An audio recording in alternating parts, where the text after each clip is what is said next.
I'm in a small 2-person bathroom and I hear a guy on the phone, and it's Steven Spielberg, and he comes out and I'm like, good guy. I'm like, Steven, I don't know if you remember Jonah Feingold. We've met, behind town in East Hampton before. I know your kids. He's like, Jonah, how are you? Yeah, like, good to see you. What are you doing here? I was like, well, I work for Murray. And he was like, oh, cool. He's like, I thought you wanted to be a director. I was like, I do. He's like, so what are you doing here? And that day I got fired. And that was my stint at DreamWorks Animation. How's it going, everyone? My name is Alec Cohen, and welcome to My First Film. This is a video podcast where I interview some of Hollywood's top directors and ask them how they made their first film. We're going to talk about writing, development, production, post-production, distribution, and really how these people made money while trying to get this incredible project off the ground.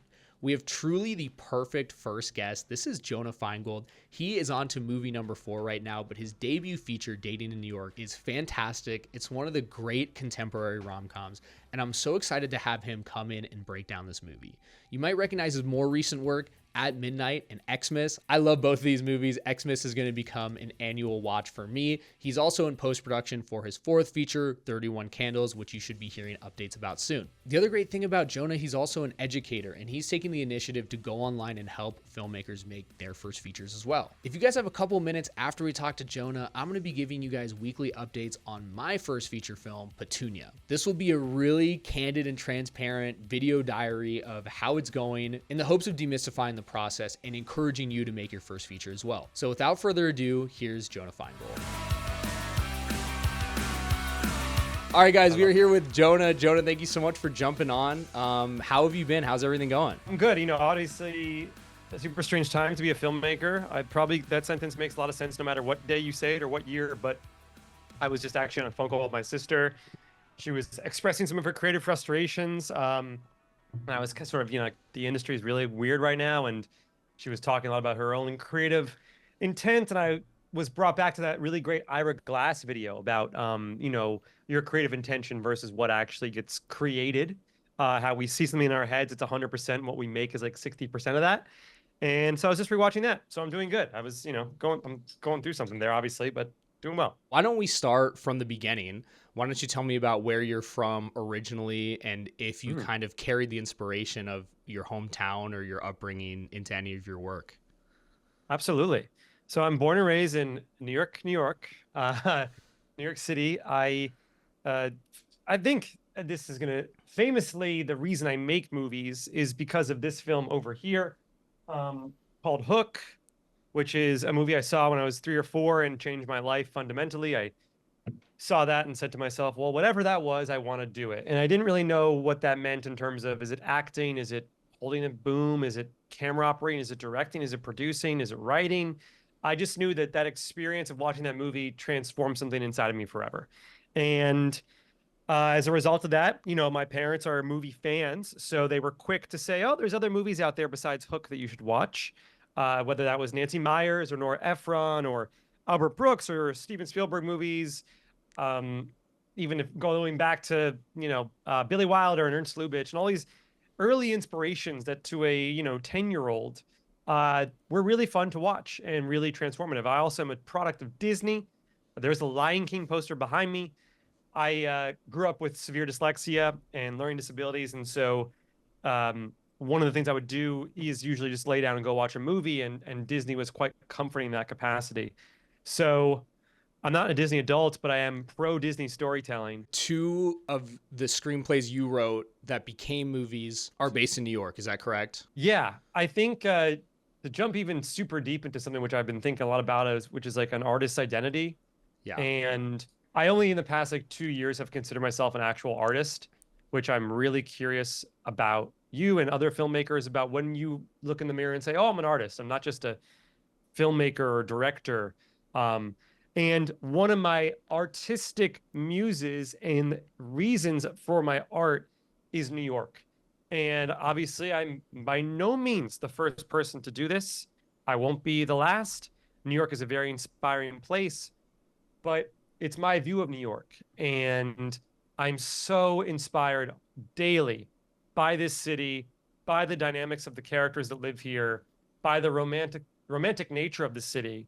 and it really fuels what comes from within. Tell me about when you first started filmmaking. What was that moment when you first grabbed a camera? I remember exactly when I found a Canon like ZR-10 in my dad's closet, and we had a Labrador named Zorro, named after the swashbuckler Douglas Fairbanks version, and then Antonio Banderas. And we went out to the backyard, and which was in this case Carl Schulz Park, and made a little movie. And it was a DV tape, and I remember it was him in a dog park, and I put some Bon Jovi song underneath there, and I put it in iMovie, and that was the first time. And I kept doing that every single day. And then I got, found Andrew Kramer, videocopilot.net, who I eventually one day met on a fucking airplane because I saw him. This is like 5 years ago. I see what I think is Andrew Kramer. I'm starstruck. My heart drops. I'm like, I just need to hear his voice and we'll confirm it. I hear his voice. I go, holy shit. I go out to him. I go, hey, dude, 10 years ago, you were all I watched. I'm a filmmaker. You were instrumental in my career. And anyway, so I was making films as a child, fearlessly, in terms of like pointing a camera and hitting the record button, which I think is not required of all filmmakers, but it is certainly a gift to be able to do that. Then in high school, I made the senior video yearbook, founded one of the film programs that we have there now, went to film school. I mean, the short answer is I've had a camera in my hand more days in my life than I have not had a camera in my hand. And maybe I should be better at what I do if that's the case, but I at least feel very comfortable hitting record, and I feel very unprecious with the work I make because it's like a paintbrush. You can't feel precious with that tool. So talk to me about film school. Where did you apply? Keep in mind, at the time it's 2008. It's USC's #1 film school in the world. Film school itself is still like, I think it's definitely revered. It's still a very big deal. Not everyone wanted to be a filmmaker at this point. The era slightly before me is like the John Chus and the Ryan Cooglers, and USC was always pitched as this like image of greatness of if you wanted to be Spielberg, who famously didn't get in, or George Lucas, and you went to USC. And they just built a brand new building. And I had really bad SAT scores. I'm really bad at taking tests. I'm very dyslexic. But I went to the summer program at USC, and that was my cheat code. I went there and I met, because that was just, you sign up for like summer camp. And I met all the professors and I talked to them and I said, I really want to come here. I wanted to go to film school because at the time I believed that was what I wanted to become study and spend my time doing, which I still would do that same thing today. I'm curious if you can give us one piece of advice that you learned, like if you had a breakthrough moment in film school. Totally. A breakthrough moment in film school is easily the key collaborator element of it all. That they tell you on day one, look to your right, look to your left. These are the people you're going to work with for the rest of your life. You don't really buy it, and I can confidently, and I always bring up these people in when I talk to folks. Day one of film school, orientation desk, 5 of us. Anish Shiganti, brilliant writer-director, Searching, Run, Searching 2, Google Glass commercial that went viral, part of the Google 5 initiative when they first started that, Sundance winner, box office mogul. And then my friend Taylor Siegel. And Taylor Siegel is a brilliant executive at Broadway Video. Her dad is Pete Siegel, who's like my directing mentor. He did 50 First Dates and Tommy Boy. And it's really true, is that those people you meet on day one, just stick together and it will work out. Graduate, you're in LA. What are you doing? How are you making money? What small projects are you working on? And then take us right up until, okay, I have the screenplay for Dating in New York. I felt like I didn't learn how to get a job. No one actually told me how to become a director. And so I spent, and I still spend years of my life emailing directors, asking to get coffee or asking for advice. And I was always plagued with, what's your process? How do you do it? How do you direct the actors? Thinking that there was some secret sauce. When in reality, everyone has a different thing, which, by the way, that realization is just as valid in of itself, is that there's no one right way to do what you're doing. I was at an animation conference and I run into a guy named Bill Damashki, literally because I am at an animation conference with a bunch of animators who are kind of like introverts, and somehow I'm in the room. I think I was like on my way to meet a friend, and I literally bump into a guy. And the guy's like, hey, you seem cool. What do you want to do after you graduate? And I was like, I'm a director. I want to work for other directors. I just saw Francis Ha. I want to work for Noah Baumbach. So by the way, I knew what I wanted. He goes, that's crazy. I run DreamWorks Animation. Do you want to come work for us? Noah's doing a movie. And I go, what are you talking about, man? Next thing I know, I'm working at DreamWorks Animation. I have 4 bosses. This is a very key piece of information. Keep in mind, I can barely book my own flights, let alone book 4 flights for people. So it's Murray Sora, the head. It's Tom McGrath, one of the great filmmakers they have there. He is the voice of the Penguin, and he's also the director of Madagascar and the Penguins movie. Conrad Vernon, who is the voice of the gingerbread man in Shrek 2 and also the director of Shrek 2.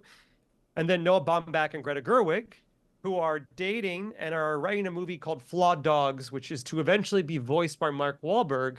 But in the temp voiceover, it's Greta. And the movie is brilliant. And so I'm working there for 6 months and I'm getting coffee and scheduling things. I'm working behind a desk and I'm not directing, but I have really cool mentors. A guy named Peter Ramsey is my mentor there. Peter Ramsey won the Oscar for Spider-Verse, which he directed. He is just a brilliant filmmaker. And of course, I'm getting to work with Noah and see Greta and their process, and Tom McGrath, he's a storyboard artist, he's a director, he's amazing. The craziest thing happened after 6 months of being a very bad assistant. I'm brought into a room and they're kind of like, look, we can keep you here and we can go move you into like the sort of like tracking division of the spreadsheets of how we put a movie together. But like, you got to decide what you want to do. And I, of course, was like, I'm a director. I should be directing. This is not a joke. And I've had several Steven Spielberg run-ins through my life. I want to say we know each other because like we have spoken, but like who the fuck knows if he remembers me? I'm in a small 2-person bathroom and I hear a guy on the phone and it's Steven Spielberg and he comes out and I'm like, good God. And he's like, hey, I'm like, Steven, I don't know if you remember me, Jonah Feingold. We've met, behind town in East Hampton before. I know your kids. He's like, Jonah, how are you? Yeah, like, good to see you. What are you doing here? I was like, well, I work for Murray. And he was like, oh, cool. He's like, I thought you wanted to be a director. I was like, I do. He's like, so what are you doing here? And that day I got fired. And that was my stint at DreamWorks Animation. It sounds like you had kind of this wake up moment. And did that directly lead to dating in New York? So 2 things happened. One is I made a short film for Facebook Watch called Maybe Josh. It is basically You've Got Mail on a phone screen. And I made this piece out of the idea for the short came from not of a place of I got to go make something. It came from a place of, oh, I have something that I want to say. And I want to say that dating and romance is different and it's on this phone screen. And I want to articulate something that I can't say verbally, but I must say via the medium of film. And so I made that short and I was like, this is kind of fucking dope. This is what I've been trying to say. And then that got me to go make another short film called What Are We? Which was a black and white short that's on YouTube that I think is very ambitious with its ideas and it's okay in its execution. But there's some shots in there that I'm like, oh, I would totally replicate those today. And it's like totally a precursor to dating in New York in a sense. And I made those 2 things and I was like, that's what I've been trying to say as an artist. And again, I didn't see myself as an artist at this point yet, but I was like, that's what I want to go say with my feature film. And so I think it was a perfect storm of like, our lease was getting terminated. I lived with my 4 best friends. Our lease was coming up. I really missed New York City. I was going to sell my car, move back home. And I was going to like go to make a feature film. And I basically had somebody at my 10-year high school reunion. So I was like 28. And he was like, hey, dude, you're killing it. And I was like, thank you. He's like, what do you got to do to level up? And I go, I got to make a feature film. He's like, well, what do you need to do that? And I was like, money? He's like, how much do you need? I was like, 100 grand. By the way, I just fucking said a number. I don't know. And he's like, you can raise 100 grand. And I was like, can I? All my friends are like starving artists. Like, what are you talking about? He's like, you can raise 100 grand. Sure. And just tell us, you have a screenplay. Okay. How are you getting this money to make your first feature? $200,000 was a number that we came to. Of course, there's also the SAG contracts, which basically, if you go over a certain amount of money, you have to pay your actors more. But if you're under a certain amount of money, then there's a fee that you can't pass. And so you can get any SAG actor to basically do your movie and not worry about the money part because they know what they're getting paid. So the first person that I like to say that you talk to is your dentist.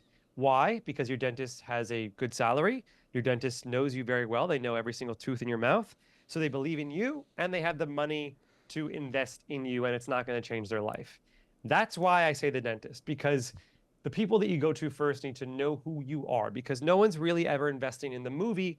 They're investing in the person who's making the film. That's what I like to believe. You never invest in the business, you invest in the person. So what you do is you basically make a list of, say, 20 people who you think have salary or have a wealthy background, 2,000, 5,000, 10,000, $20,000, and you call them individually. And you say, hey, I'm going to be making my first movie. I'd love to be a part of it. Here's the deck. Here's the script. This is when we're filming. This is when we need the money by. I want you to take a look at these materials. You give them 2 weeks. You call them back. You say, what'd you think? Some people are going to say, I would love to invest, right? Put me down for $5,000. Some people are going to say, not for me, but they're always going to offer you something. Not for me, but my friend owns a really cool garage you could go shoot in, or not for me, but my buddy might actually be interested in investing. And then some people will say, maybe, keep me posted. And what you're going to do is you're going to keep them posted with every fucking update. You locked a cool actor, you got a cool location, your DP just made a movie that went to Sundance. These are all updates for your potential investors. And you basically rinse and repeat that process until you hit 20, 30, 40 people who come in and help put your money together. By the way, this is one way to do it. There's lots of ways to raise financing for your movie. That's how you do it. And then what happens is you write down all those names. You get your number to $200,000. Great, I've got $200,000 committed. You go open your LLC. You go open your bank account. You send everybody the wire information. You send everybody the date they need to do it by and the investor forms, and you put the money in the bank, and that is your movie. But you must have enough money to complete your movie. Otherwise, it gets tricky. What was the first seed of dating in New York? I think it was a very serious conversation about a text message.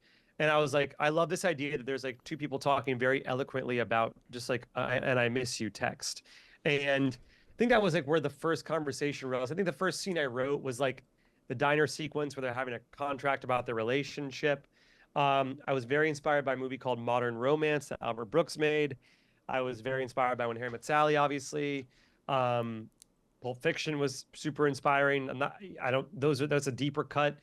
But yeah, I just wanted to write something that felt like it was about the modern dating tropes that I had been experiencing, whether myself or with my friends, but told through a vehicle and a fairy tale mentality, a la my favorite movies from the Disney era. So that was the impetus for the beginning of that project. What were you doing? Like how Yeah. long did you have to write every day? Well, so I was living at home, and I sold my Honda CRV, so I actually wasn't really having to pay for much. And that's of course a privilege to be able to live at home and do that. And it wasn't great. I was like 28, living with my dad. My parents were divorced. My mom was in LA at the time. But I knew that you had to take that leap of faith. Raiders of the Lost or Last Crusade. Leap of faith over that bridge. That's very much what you got to do for your first feature. So we were raising the money. Simultaneous to that, I was writing the script. Simultaneous to that was casting. Basically, it all was happening at the same time. People think you cast first, then you raise the money. You raise the money first, then you cast. The truth of it is you do both at the same time. Nothing is real until you are existing on set that day. And nowadays, nothing is real until the movie is released, because some movies don't even get made. They don't even get released. So money-wise, I was not doing much at the time. I actually, just to skip ahead, like I really didn't make any money until during the pandemic when I was doing a podcast for Hinge. And luckily I was also living at home then and on unemployment. But yeah, that's the money part. Yeah, I think right after I got laid off, I think I called you and like 4 other directors who are all established directors who have made features. And no one had a good answer for, hey, Alec, here's how to make money. I remember this phone call. Yeah. You got a fantastic cast. For a first film, it's like, well, this is stacked, honestly. And awesome cast. Recapping that whole process, if there was a day where it felt like the wheels were falling off, or if you had a moment where you're like, oh, this is going to win an Oscar. I never thought that. But, in terms of casting, the process for dating was I was literally watching a movie called Someone Great. And there was a scene where Jabuki comes out in like a little electric scooter. And I was like, that's the fucking guy. and reached out to him, wrote him a letter, reached out to his manager. We had tacos and tequila, talked about Pirates of the Caribbean and Francis Ha. And he was like, I'm down. Francesca, I saw her in Stranger Things as the lifeguard. I was like, that's the girl. And she was the first person I attached. Wrote her a letter, FaceTime her, said, let's go make a movie in New York. Um, and like, I think it's just, you got to know what you want, and you got to write letters, and you got to be passionate, and you got to, the actors are going to do the movie. They're going to want the script to be at a certain place, but they're really buying into you. Were there any other moments in the lead up to principal photography that were like crazy, or would you say overall you had great producers and it went pretty smooth? I mean, look, everything's a fire. Every production is a fire. Locations are falling out. You don't have a location. You don't have the money. To put it in perspective, on nearly every movie I've ever made, the money hasn't hit the account until the day before you start filming. So every movie, studio movies too. I think for dating in particular, we had one conversation like 2 nights before production where my producers were like, hey, we think we should push the shoot. And I was like, you know what? It was a week before. And I was like, everyone, my key producer, my 2 other producers. And I was like, okay, like, what are you guys thinking? How many days? They go, well, we think we should push a couple months just so we're more ready. And I was like, you guys want to push a couple months? I was like, we're going to lose the urgency and FOMO from our investors. We're not going to be able to make a movie. And if we had pushed a couple months, COVID would have happened. Movie would have never been made. And what I said from that conversation in that moment, I said, we're not going to push a couple months. I hear you, but we're not going to do it. We're going to push. I'll give you an extra week. And if you don't want to do this, you don't have to do it. And we made the movie. But something or someone will always come to you and say, we should push. And you can never do it, or the movie will not happen, in my opinion. That might be the wrong take, but I haven't seen it work out for people who have pushed. So tell me about walking on a set that first day.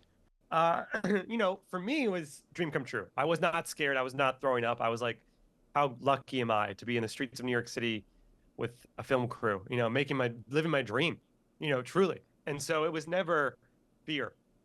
I was tired because it was 5 a.m. But, you get into the first day for any movie, you're just figuring out the kinks, and that's totally normal. And I remember calling one of our executive producers, Mason Novick, who produced Juno, and he's a great manager and producer of a lot of different types of writers. And I was like, any advice for day one for making my first feature? He goes, the one piece of advice he gave me was that it all stems from the top. And I was like, oh, what do you mean? He's like, the energy on set stems from you. So if you're in a bad mood, people will get in a bad mood. If you're in a good mood, people want to be in a good mood. So just know that whatever is happening on set, you are the controller of that energy. And I've taken that piece of advice with me on 4 movies. So, pretty glad I called him in that car ride to set, and pretty glad he delivered a really simple but very profound piece of advice. Talk to me about sort of finding Maria Rush. I mean, she is like one of my favorite working cinematographers, and how your guys' collaboration was on dating. Yeah, I mean, she's the best ever. Just today's her birthday. Happy birthday, Maria. Yeah. She had just done Shiva Baby. They just shot. They literally shot 1 month before ours. NYU scene. We had 2 NYU producers. Obviously, very up and coming, like cool DP. Her work spoke for itself. We got coffee in Washington Square Park. She talks about how her favorite movies are When Harry Met Sally and Jaws, which are 2 of my favorite movies. And it was done. And I was like, you're the person to shoot this movie. And I was lucky enough that she said yes. So she's amazing. And our process was we shot listed pretty much every day, 2 weeks leading up to the shoot. Most of the stuff made its way into the movie. Of course, that shot list sat in my back pocket. It seemed like overall everything was pretty smooth. I mean, everything is on fire constantly, but like no like lost days, no like dropped like last second things. No, I mean, no. The only sort of big takeaway I have is a retrospective thing, which is like when scheduling and writing your script, this is really, of course, so specific to the movie you're making, to the story you're telling, but it's a big thing I beat myself up over, which is that like in our script, Dating in New York, which is like a 90-minute rom-com, there was a 10-page diner scene because I thought I was Quentin Tarantino, which I'm not. And that meant that we spent an entire day of our 14-day shooting schedule in one location for one scene. When I should have known that this diner scene would never need to be 10 minutes, because if you look at any rom-com, no diner scene is 10 minutes. And what would have happened is that it would be a 2-minute scene, and that therefore I wasted an entire shooting day on a scene that got cut down to 2 minutes. So if you're going to spend an entire day of filming in one location, try to have that location play for multiple scenes. Did you edit it yourself, or there was an editor? Hannah Park, yeah. So same thing. Yes. Hannah had just done Shiva Baby, and she was working at Comedy Central, and we were cutting out of Comedy Central for a while, and she's just amazing. And she came on while we were shooting, and so would sometimes have some scenes to show while filming was happening. And we edited for a long time. I mean, we didn't, because it was an independent film, the schedule was kind of floppy, and we were working odd hours. And I was being indecisive, of course, and like trying to find the movie in the edit. And it's your first time doing it like that. There's no like adults, right? So it's really us just like figuring it out. And there's no like studio mandate. So it's a beautiful gift. But it's also just takes, it's a big learning experience. But she's amazing, and obviously she's having a prolific career. So I was very lucky to work with her. Absolutely. And then after all this time, how many film festivals did you submit it to? Did you have enough money to kind of go crazy, or was it like, okay, we really need to focus in? Strategically, we only submitted to South by Southwest and Tribecca. We didn't really have that much money for festivals. I was very new to the process, didn't really understand. I never really feel like I get into things. I like don't ever think I'm not a competitive person, because I always lose. And I didn't like the idea of film festivals. I was like, I don't want someone to fucking judge my movie. My movie is my movie. But, independent film market, it's like, okay, if you can get into a Tribecca or a Sundance or a South by, you can try to sell it. And so lucky for us, we got into Tribecca, which was awesome and life-changing. The event, that obviously in the sense, because we sold the movie out of there, and got to be part of that film festival, which was super magical. And New York was just opening up for the first time post-pandemic. Do you remember the day or the moment that you got in? Was it like a Of course. goosebumps moment? I was at Blue Haven Bar in like West Village. I had kept a notebook. I have a to-do list notebook on my desk, and I wrote down every single day, get into Tribecca, and it was like 5 pages. Laundry, get into Tribecca, and every day for like a year.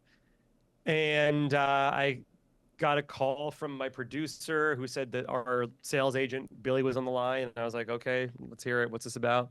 And they were like, you got in. And I yeah, it was crazy. It was like, I get emotional. I was like, got on the ground, I just yelled, and it was just amazing. It was really special. It's incredible, Jonah. There is so much more to this story.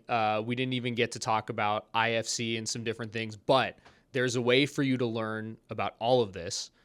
Can you tell us what is kind of the next steps for follow-up film school, and where people might be able to access more about this story? Totally. And we got to do a part 2. Well, I'm always here for you for whenever we go into the show. So but my second film. Yeah, exactly. So basically, I would say for now the best place is going to be just my Instagram, Jonah Feingold. I'm going to be putting Follow-Up Film School, which is a sort of program, 5 weeks, which gets into film financing, distribution, marketing. A lot of it's mentality for on set, things I did wrong that you don't have to do wrong. Very practical advice and stuff. And that's going to go onto a Substack eventually. So I'm sort of working on what that looks like. But all this will be found via Instagram, which is just my name, Jonah Feingold. And go look it up. You'll find it. I have to say, from a really sincere place, that I did Follow-Up Film School parts 1 and 2. And both of them really, it's too early to say like changed my life. Like, I'm not going to give you that yet. Film school, you get so little of what to do after, and it truly bridged the gap for me, and I feel like I'm on a much clearer course. So Jonah, thank you so much for your time. Thank you so much for doing this. I have to ask, are Follow-Up Film School season 3?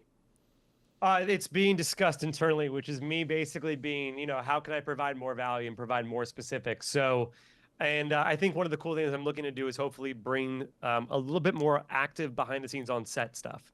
So I've been talking to some people about the next film hopefully I get to make, and what I can do to integrate, even if it's virtual, bringing people into that experience. So, I'm really glad. That makes me so happy to hear. I'm so proud of you. I'm so excited for your movie. Thank you. We got marriage, and then we got a movie in November, and Amazing. It's going to be great. And I'm a big fan of you and your work and everything you're doing. So I'm honored to be on this show, and you let me know anything you ever need. We will. We will. Last thing, you can watch Dating in New York. iTunes and Amazon. And then, yeah, I would say Xmas is on Amazon. At Midnight is in limbo. They're trying to sell it to Netflix. You didn't hear that from me. 2 more Instagram things. Feingold Films. Get some Feingold merch. Films for, yeah, we got some Feingold Films merch, and that's a lot of like film related job opportunities and postings and yeah, it's a great resource for anyone in the independent film scene. Make sure to follow. And then last thing, 31 Candles movie on Instagram. Jonah will be posting updates, I'm sure. But if you want the straight from the source, I'm staying tuned. I'm really excited, Jonah, for this next one. I think it's going to be special. Thank you. Yeah, 31 Candles Instagram has all the updates, where we're going, hopefully when we're coming out, fun behind the scenes images and stuff like that. But yeah, those are the handles. I saw just a little snippet of the film, and I'm so excited. Wow. And yeah, we can't wait for it. Jonah, thank you so much again one more time. And yeah, let's come back for my second film. Let's do this again. I can't wait. Cheers, man. Appreciate you. Appreciate Love you. Love you. Peace. That was a fantastic interview with Jonah. This man is a well of insight, and I'm so grateful for him taking the time to do that. Here's a quick update on my first film, Petunia. So for those who don't know, Petunia is based on a real life story. It started as a short film about me not being able to afford to give the proper medical care for my kitten, who unfortunately passed away. I've written 4 or 5 screenplays, but about 3 or 4 months ago, I realized Petunia was sort of the truest and best short I'd made. And though I was initially very hesitant to adapt it into a feature, I thought, why not dive in head first and see how it goes? And now that I have a completed screenplay, I am confident in saying this is the first feature I'm going to make. So I got the first draft done in about a month. It was pretty difficult, to be honest, just to get all those ideas on paper and just to recreate everything. I knew that it wasn't going to be great as a first draft, but it felt really good to just shovel all the sand into the sandbox so later I can make sandcastles. The second revision was really cleaning up the dialogue and getting in there. And now that I felt like I knew what the film was about, I could start to clean it up and make the scenes more related to that. I also found that a lot of the scenes are somewhat repetitive, so just trying to eliminate any repetition and just trim any fat. I'm a fan of really hyper-realistic dialogue, and I felt like when I was first writing the feature, I was just kind of trying to get the beats down. So with this last revision, I was getting in there in each scene and really trying to make it sound like real people. I personally think this script is ready to go, ready to start sending out. I think it's definitely not perfect, and I know that I have more time to get in there and make it perfect, but as it stands, I do feel really confident with what it is. After having this conversation with Jonah, what I'm really hearing is I need to take his advice and start to put together my list and just start reaching out to people and see if we can make this dream a reality. So by the time I record the next podcast, my objectives for myself is trying to make the pitch deck for the feature film version of Petunia, and then also have my list of people that I want to reach out to and ask for financial assistance and getting equity for the movie. I'm nervous. It's daunting. There's a lot going on in my life, but this is really the primary goal of my life right now, is to get a feature film off the ground. So I need to find any time I can and get this ball rolling. Thanks so much for tuning in to My First Film, a podcast about Hollywood's hottest filmmakers telling us how they made their first film. If you'd like to see more, make sure to follow us on social media at My First Film Pod. Check out our website, myfirstfilmpod.com. Quick gratitude to Pro Video Coalition, who distributes this podcast. Make sure to go check out provideocoalition.com for articles about this podcast and tons of other insightful filmmaking content. Another quick thank you to Kenny McMillan and Avery Pascal for making this podcast a reality. Thank you all so much. We'll see you on the next one.